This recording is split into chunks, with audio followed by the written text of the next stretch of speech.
And we are live. Hello, hello. Happy Saturday evening to you all. Thank you so much, not only for taking time out of your day to join us here for this amazing event, but for our little chat tonight, our panel tonight, our discussion of should we put Chattanooga on a diet? So welcome everyone. As you start coming into the room, please take a minute to vote in our poll. I know there's places to comment and ask questions. So please, as we talk with our amazing panelists, ask away, okay? We will take any and all questions. So a few more people are joining us, and we have another panelist on the way as well, but she is joining us from Mexico, FYI. So she's having some technical difficulties. So if she pops on, we'll definitely be glad to have her. So as you enter the room, make sure you vote in our poll, because that's what we're talking about tonight, is should we put Chattanooga on a diet? So welcome. I am Maria Villegas. I am the health hostess, owner of the health hostess. I'm a personal trainer and a health coach here in Chattanooga. As the health hostess, I bring health and wellness to my clients in any way it needs to manifest. Because as we all know, all of these panelists here, everybody's different and everybody's goals are different. So we've got to use different modalities to bring it all together. So I do that and I weave it all together for my clients. I'm joined tonight by two amazing pioneers, professionals, and innovators in the health and wellness field here in Chattanooga. Mr. Daryl Eubanks II, former college athlete, current WNBF pro bodybuilder, strength coach, and personal trainer, and owner of Still Life Fitness. Now, Daryl, are you still operating out of the hangar down on the south side? I am, yes, ma'am. Yep. Excellent. I love that space. So if you haven't had a chance to go check that out, take one of his classes. He's amazing.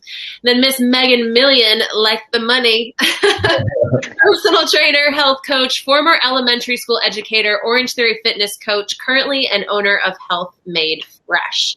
So thank you, panelists, for being here today to talk about a pretty interesting topic. When I was presented with this idea, to tackle it, to just talk about it, because obviously we're not going to solve world peace while we're here tonight, but we are going to start this conversation going, because as a city as a whole, as much as individual as fitness is, a city as a whole has economic impact on the health of the city as a whole, has an economic impact on everybody that lives here.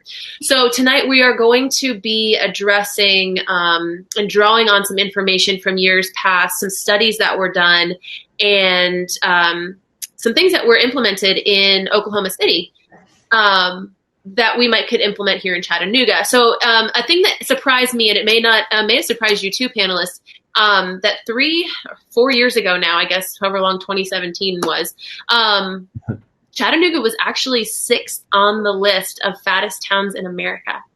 I can't believe that. Can y'all? It's crazy. No. It's mind-boggling.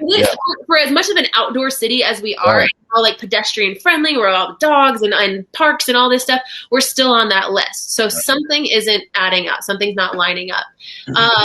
So it really blows my mind, like how we can do that. Even just 2 years prior, we won twice the Outdoor Magazine Best Town Ever. So, you know, it's this kind of discord. So where is that happening? And where can we, as fitness professionals and educators, step in? Right. So the best thing I think too, as we're innovating for the future, is to not reinvent the wheel. Right. There are people that have come before us. There's those giants that we stand on the shoulders of that we can look at and see and then emulate and make our own to work for our own city. So we're going to touch on something that happened back in 2012, 2013 over in Oklahoma City with Mayor Cornett. He's like one of the top 5 most innovative mayors ever. It was voted on by Newsweek, so it's got to be true, right? But exactly. But he was innovative in the fact that he got Oklahoma City. They were number 1 on that fattest cities in the U.S. list. He got them off of that list in about 3-4 years' time by losing a collective 1 million pounds citywide, by shifting the thought of prioritizing the pedestrian and not the automobile. Okay, so shifting that mindset and what is really our priority here. So to kick it off and to get some more talking out there, it's not my own. I'm going to ask you all, Daryl. I want to start with you. I want to ask you, after doing some research and seeing this whole thing in Oklahoma City go down, what was your reaction, and could something like this work here in Chattanooga? I mean, honestly, I was kind of mind boggled by the whole like process of just them being so overweight and being, how that kind of struck a chord with him when he saw them in the fitness magazine. I guess I would have been the same way if I'd have seen that and I was the mayor of the city. And I guess the biggest thing that stuck out for me was the fact of the whole thing was just getting people away. It was kind of like the path to fitness. So they were talking about how, there were schools and there were libraries and there was homes and neighborhoods and libraries, but there was no connecting point. There was no, way for them to walk there. And the city was so spread out. Something as simple as just making transportation better, that could really help and impact the city. Here in Chattanooga, I don't know that would work because we're already such an outdoorsy place and there's already so many connection points and places we can walk and get places. So there's going to have to be a different way we do that. But I think there's definitely a way if we put our minds together and work at it. Excellent. I love that. Yeah, for being the outdoor city and very pedestrian friendly, but we do have, I feel like that we'll maybe come back to that because we're very pedestrian friendly in the downtown area, right? But as we start to leave that, nebulous of Chattanooga proper, how do we continue to connect? So, Ms. Megan, what did you think? What was your reaction? And then could something like this work in Chattanooga? So I was very surprised to see the parallels between kind of the story of Oklahoma City and Chattanooga. He spoke about all of this innovation that had come about in the Oklahoma City area and how they pulled so many new businesses to the area. And as I'm listening to it, I'm like, this is Chattanooga right now. We are the gig city. We are marketing ourselves as being this amazing place. Bring your business here. We have so many up and coming startups and just amazing businesses, again, that are bringing themselves here.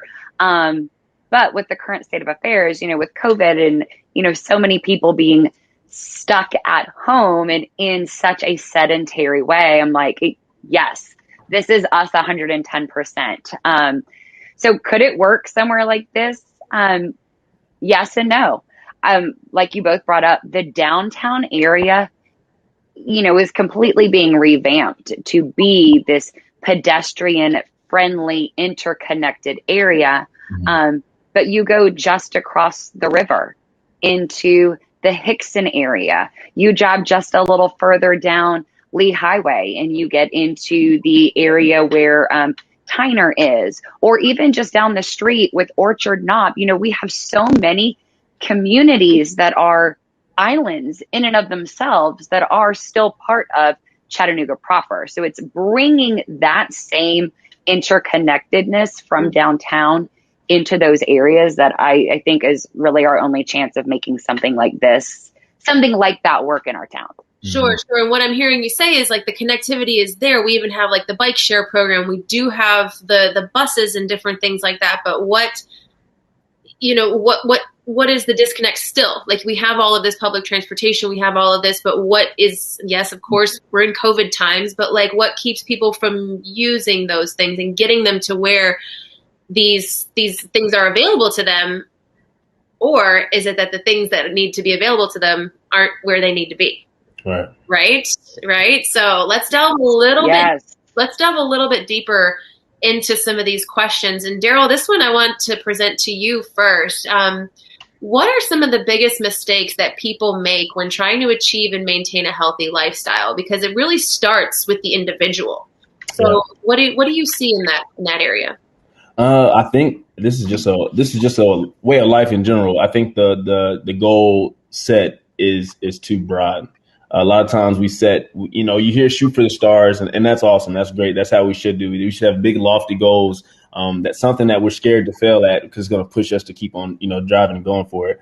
But also we have to have mile markers as we get there. And so I think we have to help as fitness professionals and health professionals. We have to help people set goals that are obtainable. I have people come to me and say, like, I want to lose 65 pounds in 3 months. And it's like, well, let's look at that. That's not healthy in the first place. So, just depending on where you're at currently. It's just sitting down with people, having conversations and saying, hey, like, this is a goal that is obtainable and that we can actually reach. right here. Not to say you can't get that 65 pounds eventually, but how do we get there? What do we do to start? Let's start somewhere. We need to walk more every day. Let's hit the 10,000 steps per day. Let's eat right, and not just say eat right, but instead of saying eat right, let's get rid of sugars, as many sugars or processed foods, things of that sort. So having more tangible, realistic goals that we say, this is what it is, not just this broad goal, but let's be specific about what we're aiming for and how we're going to get there. I love that. Because lofty goals are great, just like you said, but you can't get there without taking the first step. And then all of a sudden with these, people want to make these changes, but they get that like analysis paralysis where they're just like, oh God, there's too much to do. There's too much information. I don't know what I can do, where I can go. So really breaking it down and piecemealing it together can help it be more manageable, more digestible. Mm-hmm. Awesome. Megan, did you want to add anything to that question? Oh, I think he is like on the right track. People try to take on everything all at the same time instead of looking at the small steps that are going to get us to that long-term goal. And he tapped on it as well. It is not just it's not a short-term destination. Like health and wellness, it is a lifestyle. It is about changing our habits so that they are sustainable, that can take us through the rest of our life, not just, getting down 65 pounds in 3 months, because, what happens when you get to that goal? We have to have further goals as well. So. Right. It never stops. As long as we're living, yes. We've got to have these goals. We've got to have these challenges ahead. All right. So we have some struggles. We have maybe the idea is too big. It's too grandiose. Oh gosh, how do we pull all these pieces together? Okay, so let's start to delve into that as well a little bit. Thinking about Megan, what percentage of weight loss is related to diet versus exercise? Like, okay, so now we've got this, like you just mentioned it, Daryl, like the weight loss is people's usual focus, but like how do we know how to divide our time and attention? So Megan, what percentage of weight loss is related to diet and exercise? I personally believe that as much as 75 to 80% of weight loss is going to be driven by our food intake. So our dietary piece of the puzzle is much, much larger than that 20 to 25% that's going to be dictated by exercise. And it's not just about, calories in, calories out. It has so much to do with the actual quality of the foods we are eating. If we are so fixated on, I have to squeeze everything into this, 1,800 to 2,200 calorie goal, you could make just about anything fit within that if you're playing around with the macronutrients and stuff. But, when we feed our body with real whole foods, as close to they come, as close of a form as they come in nature, our body knows how to process that kind of stuff. So we're actually going to get the nutrients out of the food versus becoming more nutrient deficient by eating processed foods. And even, go ahead. Sorry. No. Finish your thought. You're good, girl. But then, when it comes to exercise, people get so fixated on, just exercise and, I'm going to go to the gym for an hour and I'm going to lift weights, or I'm going to go on a run for this hour. But they don't think about, it's a concept called NEAT. So non-exercise activity thermogenesis. You can't out exercise in an hour the 20 other hours of the day that you're sitting in front of your desk and not being up and active. So like Daryl pointed out earlier, let's just get you moving. Like, let's take 10,000 steps a day and fuel our bodies with the right things. And you'd be amazed at how much could just change with simple pieces like that. Nice. Okay, so what I'm hearing from you all is that like movement is one thing for sure, but we really need to kind of flip the script on maybe not connecting all of our pieces of the city, but making sure each piece of the city knows how to eat properly. has the right amount of food available to them because, right? Yes. Yes, because it really starts there. We need to, and I love what you said, Megan, because I believe this wholeheartedly. Our bodies are super biocomputers, and if we give it the right fuel to do what it knows how to do, weight loss is a byproduct. Energy is a byproduct. But we need to be able to fuel ourselves. And Daryl, I know you know this from being a professional bodybuilder. You've got to fuel yourself the right way all the time, right? Yep. That's just crazy. And so I think we kind of answered that question where percentage wise, what people might think is a little bit skewed. We need to push more effort into the diet, into the nutrition than anything else. Okay. Yeah. All right. So moving on from there, we've got this. Okay. It starts in your mindset, right? We have to make that mindset that we want a lifestyle change. We need to figure out how and what to focus on. But now we have lives, we have jobs, we have children, we have whatever it is that distracts us from the day. So for both of you, I think I'll shoot it back to Daryl for the moment. Like, should employers play a role in helping workers maintain a healthy lifestyle? And if they should or should not, why, and then how? I think, yeah, definitely. My dog's in the Puppies are good. Right.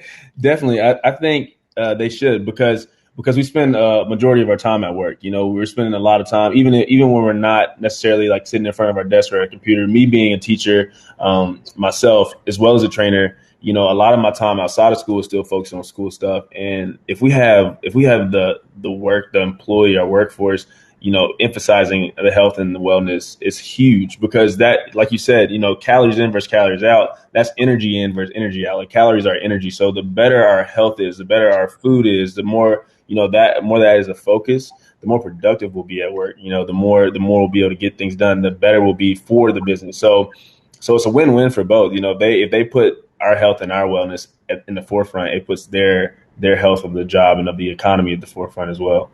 That's amazing. Yeah, because there's been studies in the past that I've seen too about certain companies giving people like nap breaks at work. When we were doing the whole hamster wheel of work, it's like, okay, if you have actually scheduled a time to turn your brain off, their productivity is actually more. So if you give people the right nutrition, their productivity and their energy levels are going to stay longer. So there's got to be some sort of science behind that. I didn't research that, but there's got to be some facts and figures. Like, it can't not work in that way. That's awesome. What school do you work for? Is this Chattanooga Christian School? Oh, is this your strength and conditioning? So I'm a strength coach there, assistant strength coach there, but I also work with special needs, and I'm a football coach there as well. Nice. Yeah. Nice. Mm-hmm. All right. And then Megan, you were a elementary school educator as well. Glitched on me. Uh-oh. So at Chattanooga Christian, Daryl, Chattanooga Christian, right? I'm saying that? Okay. Yeah. What was their kind of health plan for, maybe it's not even a health plan, what was their nutrition like for the kids and for you all? It's so. They bring stuff, they bring local food from, they'll serve local food from all around.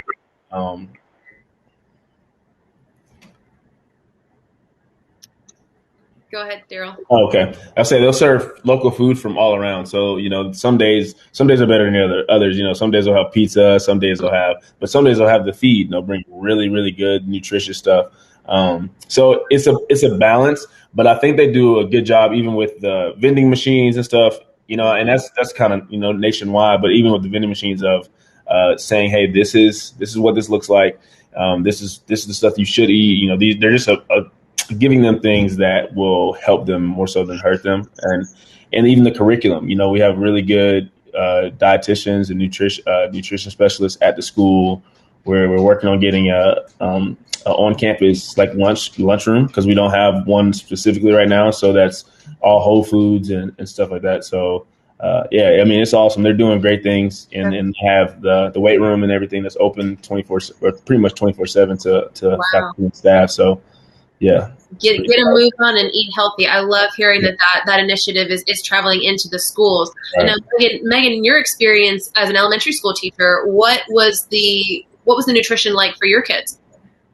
So come from a very different background in terms of schools go. So I, in my 7 or 8 years in the classroom, I always taught at Title I schools. So if you're not familiar with what Title I schools are, it's essentially additional funding that schools receive because over 50% of the student population is receiving free and reduced lunches. So the majority of kids that go to the schools that I used to teach at are not getting that same sort of real food nutrition, or at least they weren't. I've been out of the classroom now for about 5 years, but I feel like we live in a very interesting world when we can classify pizza as a vegetable simply because it has tomato sauce on it. Pizza's on the menu, hot dogs, French fries, very highly processed foods. And I find it very interesting, there's a very high correlation between, Maria, you were talking about when employers make the nutrition and the activity and stuff a priority, we see, productivity in the employees go up. When we look at test scores in some of our lower achieving schools, those are going to be our Title I schools here in town and nationally. So maybe there's a correlation between, the foods that we're feeding our students and their actual achievement when it comes to testing. So we had a direct correlation. I'll kind of leave it at that because I could go down a rabbit hole with that one. Nice. Yeah, we had a direct, just to speak on that really quick, we had a direct correlation about 2 years ago. I had a young man who I had to work with every day after school because his grades were so low. He was falling asleep in class constantly. And I'm like, man, what's your diet? Like, what are you eating? And he was like, I don't ever eat breakfast. I don't ever do this. I don't ever do that. And it's like, okay, cool. Well, give us a grocery list. Let's get you some food and we'll keep it in the office. And every morning, like, you come in there and you eat. And like, it was night and day from when he started eating well before he attended classes, and so it's just little, we say little things like that, but that's huge. Like your nutrition, like you said, I believe I'm right there with you. I think I would say 80-85% of, what you're doing to give yourself a healthy body and healthy mind. So yeah, well, completely. Yeah, we can go down the rabbit hole of gut health too, and how our gut is our first brain. Like if our gut's not working right because we're taking crap, then our brain's not going to be able to produce the hormones, or the synapses aren't firing, so you can't put 2 and 2 together, which we need to. So I feel like almost, I'm gonna keep asking some questions too, so we can kind of get back to the citywide thing. But it's almost like in order to really think about the health and wellness of our city, it almost has to start with the kids, because Unum, Blue Cross Blue Shield, those for all intents and purposes, those people are adults. Like, they should know better, right? So like if you actually have the education in the schools and you lay the groundwork with the kiddos, when they get to that position in life, they're already going to know what to do. So where's the first line of defense, right? It's like what comes first, the chicken or the egg? What comes first, the bad diet or, the lack of accessibility? So, all right. And who knows, if the kids are in school and they've got better brains and bigger brains, then I don't know, they can go on and pass all that on, right? They can. Yeah. Yeah. Awesome. I love this. Okay. So next question. Cause I think this ties in a lot. And even schools encompass all of this. The public sector, the nonprofit sector, the private sector. I kind of want to bounce this to Daryl first. Like, do you have any experience with the nonprofits and all of these different sectors of the city that could have to come together and make these things a priority? Like, where does each one of those kind of fall in line of responsibility? I think they fall. It's directly. I used to work at Bethel Bible Village in Hickson at a group home, which was a nonprofit. And we would get, we would get our bread for, the kids and stuff from Panera Bread, which, is a, government owned sector. So, I think just working together, finding those connections, amongst each other to help. Even it was for us, I was our kids, but to help everybody to just be better in health and just have proper things, proper nutrition in order to eat well is huge. There has to be a connection point. There has to be that, us working together, and that's how the community grows. That's the only way we grow is having those conversations and connecting not only the private sector or the nonprofit sector, but all of us together in order to propel us forward into better health. So yeah, I mean, I think it's a huge thing, and I've seen it done and the effects that it has as well. So nice. Okay, Megan, what do you think? I would definitely say, I know that Cigna does a really good job of bringing in, the farmers market every week for their employees. There has to be that connection between, private and nonprofit and, the city, our local businesses, the businesses that we bring into town. There has to be an actual conversation that is being had between everyone, like a cohesive front, I suppose. So, and like you said earlier, it starts, from the ground up. I mean, kids are our first line of defense. Right. And so, I mean, I feel like I have 10 million more questions on this topic, and we are running out of time. We've got like 3 minutes left to discuss all this stuff. And the ultimate question is like this model that they did in Oklahoma City, where they needed to lose this weight, and he didn't want him on the list. Like, there was that struggle, that disconnect. Here in Chattanooga, we may not have as big of a disconnect, but more of a lack of education. Yeah. And so maybe the question shouldn't be, should we put Chattanooga on a diet, but maybe it should be, should we put Chattanooga back in school, and actually get some more talks going with farmers and educators and, I don't know. So as we finish up our last few minutes, I want to give each of you one more chance to step onto the soapbox and give us kind of like your little rundown of. So we've built this strong and healthy city. It's sustainable. We're bringing in the gigs. We're bringing in all of the technology companies and stuff. But what's the next step? How can we continue to build prosperity, wellness, and sustainability in the wellness front in Chattanooga? Daryl. I think y'all hit it nail on the head. I think it's education. I think we live in this city where, it's kind of this glass. We have this glass over our eyes in the sense of we're fit and healthy and it's outdoorsy and everything like that. And so that's awesome. That's cool.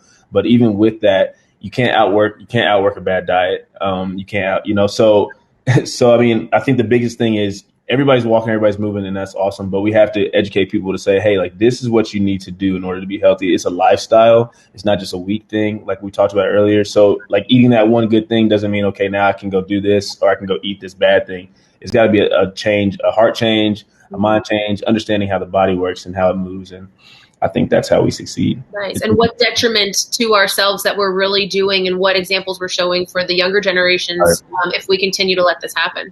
Definitely. Awesome. Megan.